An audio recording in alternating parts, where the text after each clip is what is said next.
Alright, I'm ready to review games now. For the most part. I was gonna call me off guard if the Red Bull game was on. Yeah.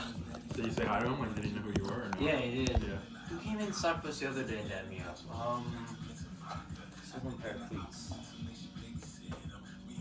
Do you know that this is like good, Chris? Like you could. Yeah, it looks good. I do. I don't wanna. Yeah, it does. I don't know who it was. Someone from the team came in. Oh, it might have been Longo. Right. Longo? Yeah. He lives in St. Paul, so. Yeah, he said his cleats got stolen, and then What? he had like preseason starting like the next day, so he came in and bought cleats. I think it was Longo. I forget. It started. The first name started with a J. Yeah, Jack. Yeah. So how close do I need to be? Actually, me and Lucas will share. You can have that. Okay. It'll pick you up pretty good. Like right from here too. I'll make sure. And this is connected to your phone. No, I sync it. Okay.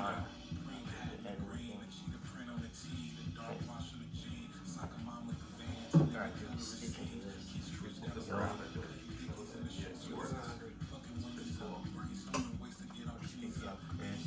Alright, James, speak. James Davis. Alright, that's pretty good. But maybe like right here, just speak up a little more than you usually would. Sorry to talk here. Oh yeah. I just had that. I want to get copyright strike. That would be crazy. I could. Oh, you guys can't hear this, but here. Test. Got some like sound effects. Maybe. I don't know. They're all in. I don't care. It's trying to think which one's the best.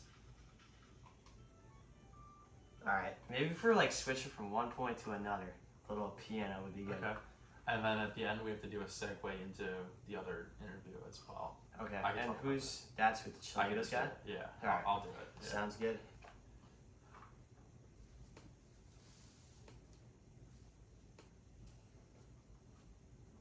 Alright, 3, 2, 1.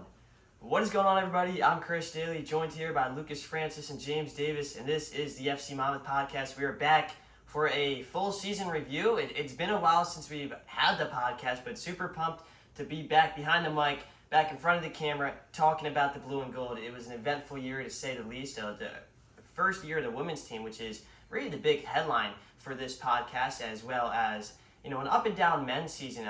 Really started off great, and then of course some tough losses at the end killed the playoff hopes. But a great season nevertheless, and a lot more great things to come this year. So we have James, the general manager, to talk about that, and of course Lucas, founder of the 732, on as well. So without further ado, James, let's just talk about this season. You know, we started off away to Philly with a tough loss, but then followed up with some big wins. So how did you think the season went overall, having been with the team now for a couple years and really seeing everything? Yeah, I think we took a lot of big strides this year.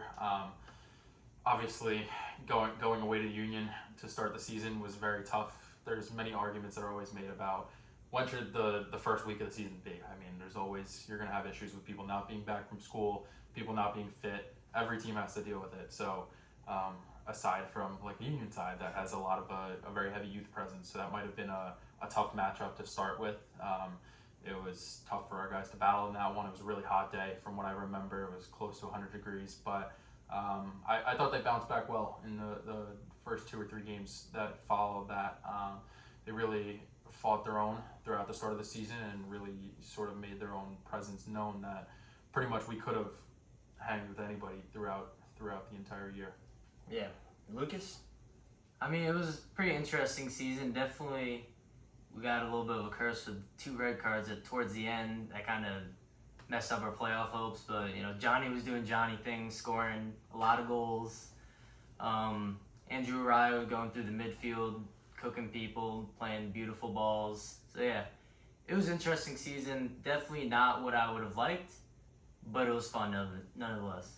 Yeah, and I think, too, when you talk about, like what James said with the college guys going against, and I feel like Motown and Lions are kind of the 2 teams to beat in the Keystone East, and it's one of the most competitive conferences in the whole league, so you really have to take that into account as well.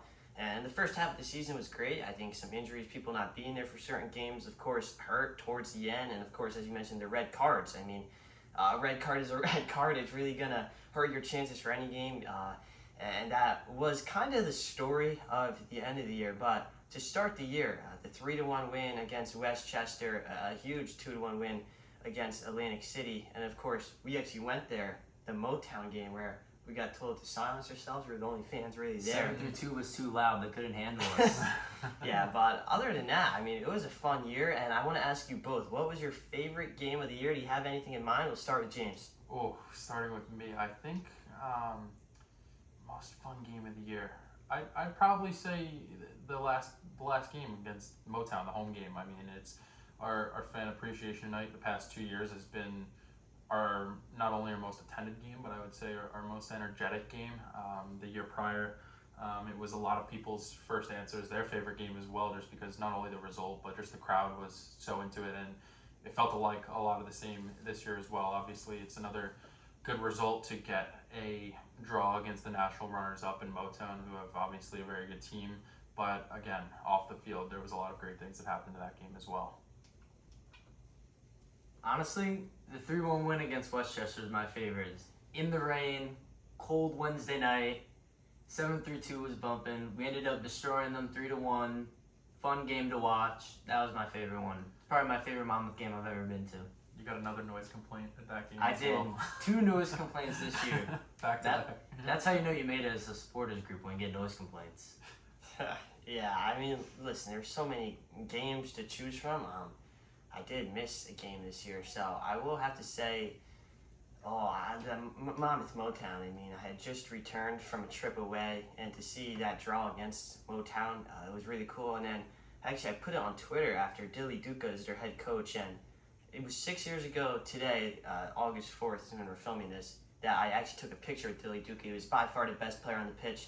Motown lost against Miami in the championship, but I took a selfie after the game, and first I looked like a midget, and then I towered over him, which was cool to see, I guess, in terms of growing these past 6 years. But that's kind of been my journey as a Monmouth fan, and then, of course, with the team. So, not to steal James' answer, but 1-1 against Motown, any point against Motown is a great, fantastic point. So that definitely has to be my favorite game of the year as well. Now, for both of you, again, asking another question, favorite player of the year, not necessarily the best player, but who do you like watching the most, or who do you maybe relate to for you as a player back in, our glory days of high school?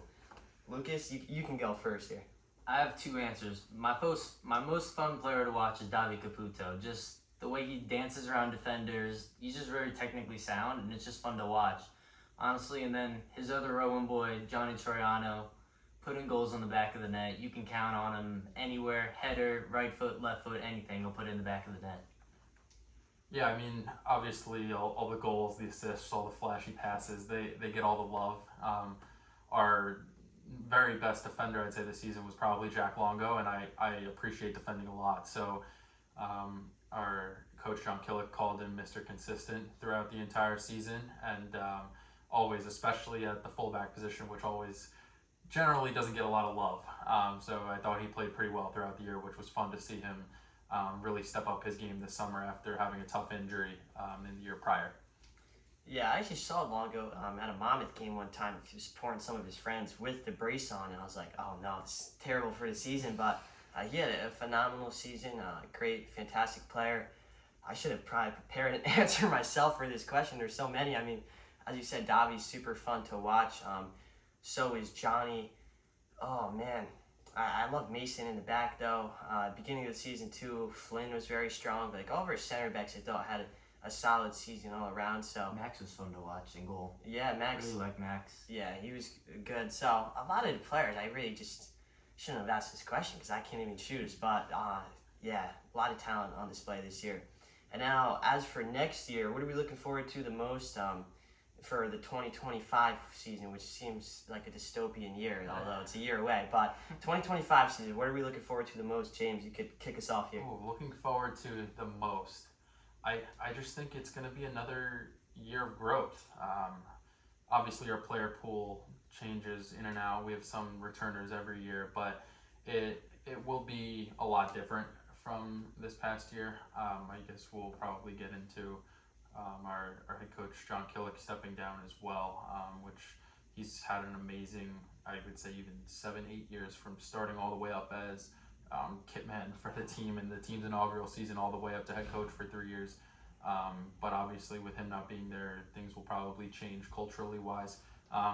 My answer, honestly, would probably be I'm most excited for the women's team. If I'm going to be quite honest, they had a really strong season. They were 5-1 this summer, and their only loss was to literally a last-second goal against a really good Philadelphia Ukrainians team. So I really think they're going to be making a big statement in whichever league they end up in next summer. Yeah, 100%. I'm looking forward to announcing those games. That's something I really am looking forward to next year because, for me as an announcer, doubling the amount of tape I can get and experience I can get at a young age, so to say, is definitely beneficial. And then, of course, the more soccer, the merrier.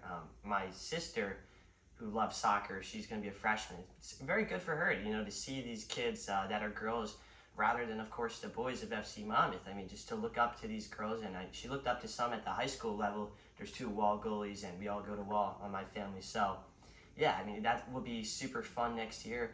I will say what I'm looking forward to the most, though, it's kind of just the beginning of a new era, and it's not even anything having to do with the coaching. I know the coaching, the situation's different, but I feel like there's going to be a sense of really wanting to compete next year. I feel like that's something within the culture. These past couple of years, it's been building and it's been getting to a point where we could get players to come in year after year. And I feel like the culture has been built for that moment. And this has kind of been the platform these past couple of years. And now the house is finally going to be built next year. So I'm looking forward to that and really to watch Monmouth take it to a whole new level. I really believe they can. And there's a lot of, New Jersey's such a talented state with soccer. There's no reason why we can't. So I feel like that would probably be my favorite thing to watch, really just the growth of this team. Lucas? I'm excited for how Monmouth is just going to be a part of that soccer summer next year. Even this summer, there's all the friendlies, Copa America, Euros, everything. Next year, we have the Club World Cup coming in. MLS, of course, goes through the whole summer. NWSL, Club World Cup's going to be there. NPSL is going to be happening, best league. And we're going to watch some Monmouth soccer, and it's just fun to watch local soccer go out on a Saturday night, get in the stadium for $10? Yep. Watch some good, high-quality soccer. Yeah, I agree with you on that one. It's a big reason why I feel like Monmouth definitely appeals to so many people, and that's another thing I'm looking forward to next year is the fans that we created this year are coming back next year, and it wasn't even just youth fans. It was kind of like some adults. What we did with Monmouth Rugby Club was super fun, going out there before the game and having those guys come in. So the more the merrier at Count Basie Park is what I always say, and I'm looking forward to that aspect of it as well next year, especially with those double headers. And now, James, you did mention the coaching change. Can you talk to us about that, the process of that, and just anything you could comment on about the new era of FC Monmouth?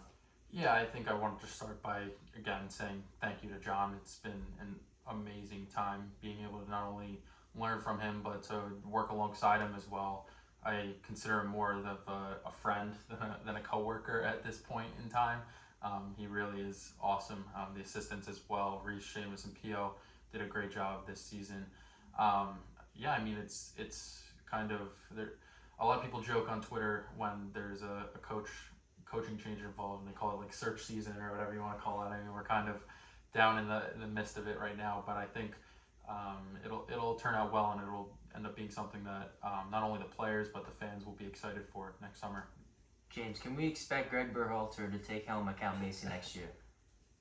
A very defiant no on that one. Not even guys. because we won. But I think the fact that we are both coinciding with the U.S. men's national team's coaching search as well might hurt our chances with some candidates, but we'll see. Klopp rejected the U.S. so he could come to Count Basie. 100%. That's what I heard. Yeah, we're extending an offer soon. That would be something. And speaking of Pio, real quick, but before actually I even say the story, huge thank you to Killick. I was texting him the other day, just top guy, and it's been super fun working with him. The whole time I worked with FC Monmouth, he's been the coach. Before him was Brian Wood. So we've only had 2 coaches in 7 years, and if you really look at it, that's some pretty good stability. There's a lot of turmoil at that position usually in many other clubs. So again, speaks to the culture FC Monmouth has built. But then for Pio, I didn't even know this until we filmed the podcast. His dad owns my local pizzeria I've been to probably a billion times. It's probably not good to say. But anyways, I eat a lot of pizza there, and every time I walk in, his dad goes, FC Monmouth win? Like, he always asks me about it, and he's got that thick Italian accent. Can't really understand half the time, but I always said, like, we're doing good, we're trying hard, and he's a big Napoli fan, so I learned about Napoli as well to talk to him about that. But that was another fun moment of the year for me. And now let's just hop straight into it. How about with our player of the years? We kind of talked about who we like to watch the most, but we have some defined answers about who we really thought was the best out there on the pitch. And we're going to start off with the women's team, and James is going to take it away to tell us about some of the star players there. Yeah, so I think on the defensive end, there was a ton of studs on the women's team. I think I'm pretty sure in saying this, our oldest player on our roster, Amber McGee, who just graduated from Post.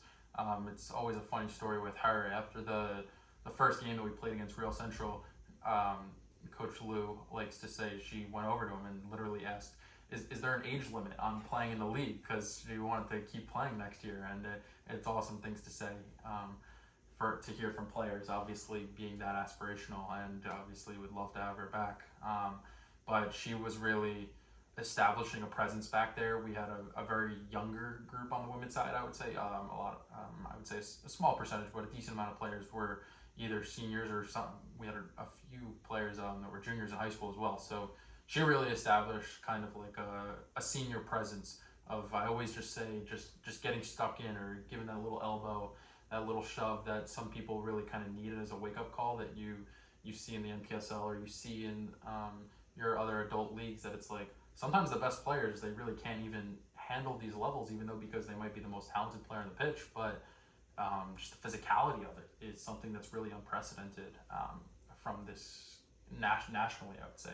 You don't really see it too much at the youth level. So she definitely was a huge help to the women's side. Sophia and Ava Gianella, the sisters, also very solid. Ava had to leave because she was in the GA Cup finals, which I think she made it to the Final Four with IMG. So big congratulations to her. She's committed to Northeastern, is looking really good, has another year of high school as well. And as I said, Sophia played excellently throughout the season as well. So I would say another honorable mention back there. Paymera was another one that played really well. She's going back to the Mount. And yeah, we're kind of excited on that one. So Amber McGee was our player of the year for our women's side. And can you just talk about Amber a little more too, about just her talent out there and what you expect from her next year? Yeah, I mean, if she comes back, I think it'll be really promising. Just again, holding down the fort on the defensive side, as we like to say, and leading from the back with that experience. We'll give another shout out because if we want to consider our goalkeepers, our defenders, I thought they all played well throughout the season. Sage and Nelly from Wall, obviously, as you know, as well as Cami Kennedy at Rutgers and Abby Callas at UMBC. So they all played excellently when they were chosen for their moment throughout the season as well. Yeah, 100%. And now just to jump into the men's side, if that's good with you here, me and Lucas could talk a little bit about it, but we mentioned him already. James said favorite player of the year. For defender of the year, none other than Jack Longo from Ithaca.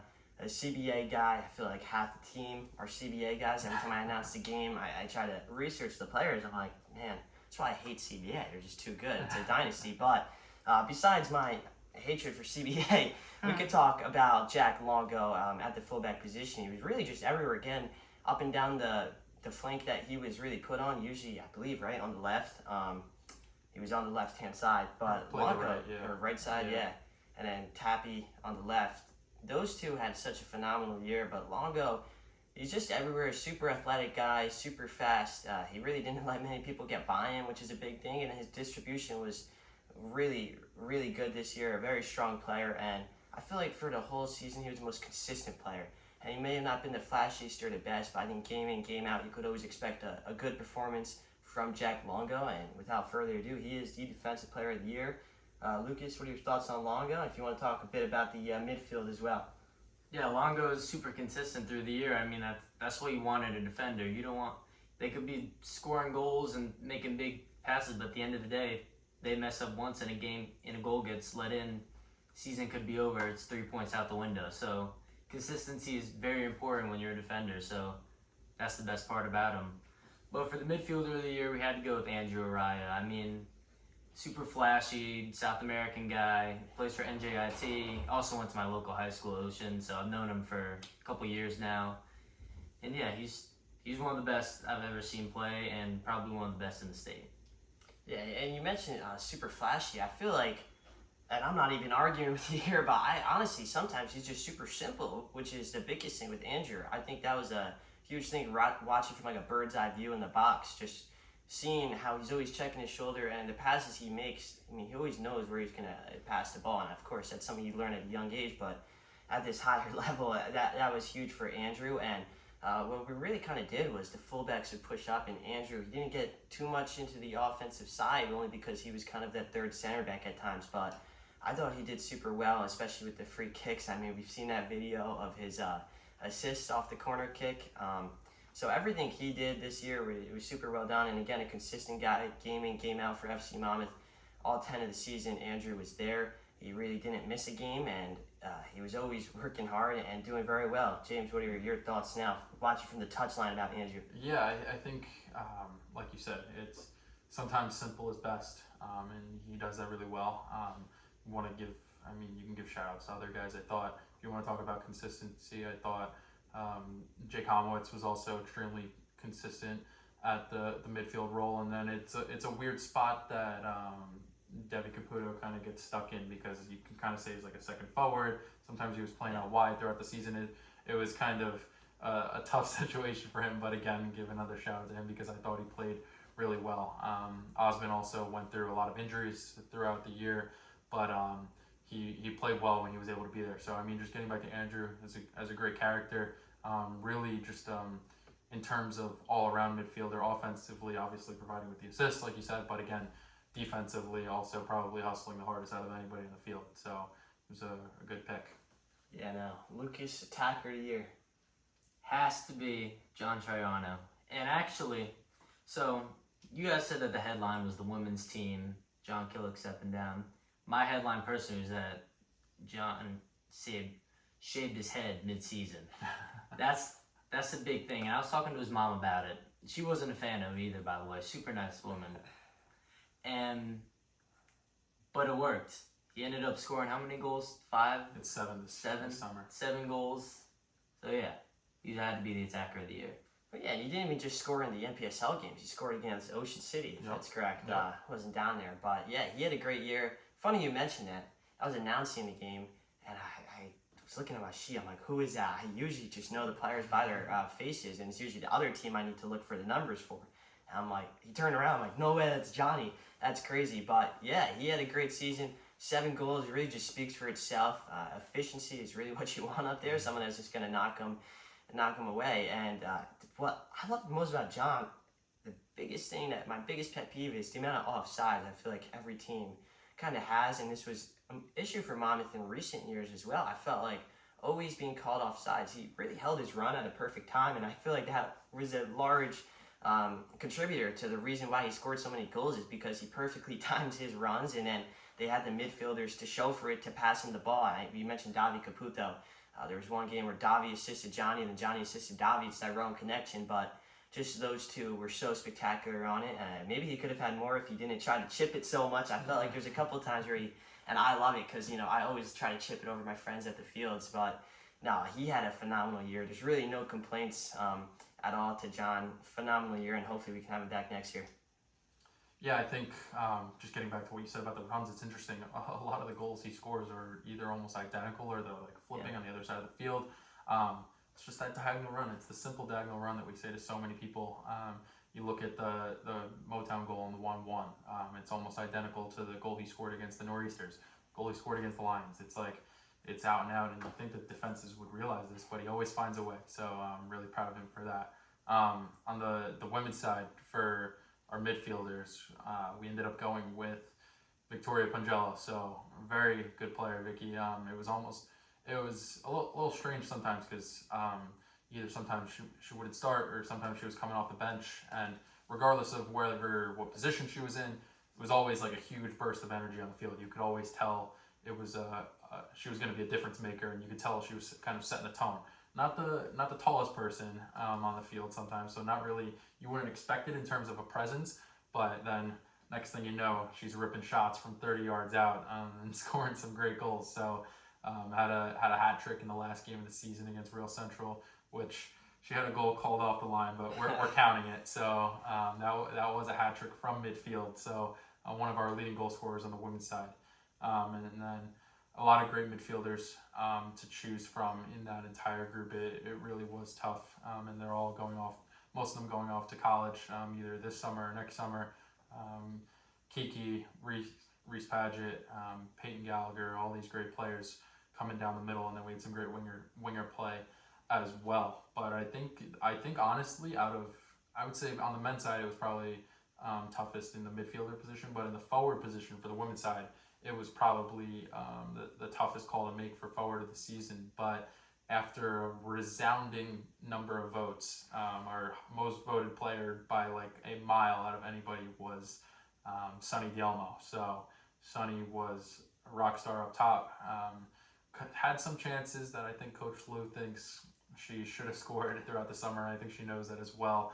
But scored some great goals throughout the summer. And really another forward that really played well was Juliana Kakamo, who scored the first goal in FC Monmouth women's history as well. So she played great up top, bagging a bunch of goals as well there. So really, there was a ton of great play all around between both the men's and the women's side throughout this summer, and it forced some tough decisions, but at the end of the day, those were our players of the year. Yeah, definitely. Tough decisions, a good way to describe it there. And I really appreciate the insight. Was really looking forward to all the women's games next year, whatever league that may be. And now I have two more questions for you guys. One, FC Monmouth trivia, and then number two, just a general FC Monmouth question. But number one, and I just thought about this as you mentioned the first goal in history, James. Who has the first goal in FC Monmouth men's history? Is it Brian Hawkins? Is it or Nibs? It might be Nibs. I thought it was Danny Vicente. We'll yes, have to yes. fact check it. No, I think you might be right. Yeah, I believe it was Danny Vicente. Went on to play in the NISA, a couple professional teams. I know he played for New Amsterdam, but yeah, Danny Vicente, first ever goal for FC Monmouth. Great talent. Good question. Thanks. And now, finally, last question. I'll start with my answer here personally, but in one word, can you describe this FC Monmouth season? And it could be about all the teams. I'm just kind of tailoring this one for me personally to the men's, just as I covered this team this whole year. But my answer would be transformative. Reason so, we mentioned it before, of course, with the beginning of a new era. And I think this year was kind of the first year of that era, the culture shift here at FC Monmouth into a winning culture. And for much of the season, in a playoff spot or at least number 3, we're really going for it at the end of the year. As Lucas mentioned, a couple of red cards were tough to deal with at the end, but that's just part of the game, and you have to deal with the cards that are played out in front of you. But transformative, I feel like would be a good word to describe this year. Lucas? Hopeful. I mean, if you look at all the scores, we have them up right here. It's a lot of close one-goal games. So, I mean, maybe if we don't get those red cards or whatever, you can blame a red card, you can blame whatever. It showed that we can stay with these teams. I mean, if you even got a point against Motown, that's a really tough opponent. Only lost to Jackson by 1 goal. Like, it's a hard thing to do. So it shows that next year, under a new coach, new era, maybe things can go our way. We'll see what happens. I think my answer would be, and I'll focus a little bit more on the off-the-field stuff, trend setting, in a sense that, again, I think I talked about this with you guys the last time that we spoke, just the things that we do that no other team does, in a sense, whether it be all of our home games had theme nights this year, all the things that we're able to give out and throw away to the fans, and really make it an atmosphere. We're not just, obviously, at the end of the day, everybody wants to win, but we're not just showing up to win. We're here to create an environment on and off the field that's very professional, and I think we really set the bar for other teams to try to emulate, and I think we saw that throughout the season. Some teams around the state are trying to do what FC Monmouth does best, and I think that's, honestly, I don't consider it annoying or weird. I consider it as a compliment, because when you see teams trying to emulate what you're doing, that means you're doing something right. You know, they say imitation is the sincerest form of flattery. Also, James, I will have to say, I loved the video. Probably my favorite video we posted all year of you giving out the pizza.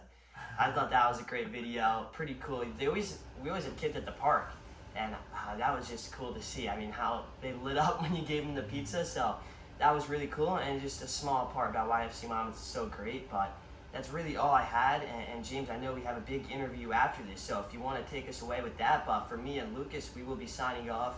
We thank you so much for watching the FC Monmouth podcast, and we will be back several times throughout the off season, of course, and then into the next year we go. But thank you so much, and podcast is not done yet, as James will talk about. But Lucas, anything you want to say? No, just want to thank you all for tuning in, and we'll see you next time. Awesome, thank you. And James, take it away. All right, let's transition over to other James with Leo Cervantes of Chilangos. Thank you. Good work, boys. Boom. My legs. Good. How do you guys like? I have such a dead leg right now. Oh, my you're God. kind of right at the Up pool. Yeah. Probably the best spot myself. Oh, I got like pins and needles. Can I hit end on this? Or? Oh yes, thank you. Forgot to turn the light on.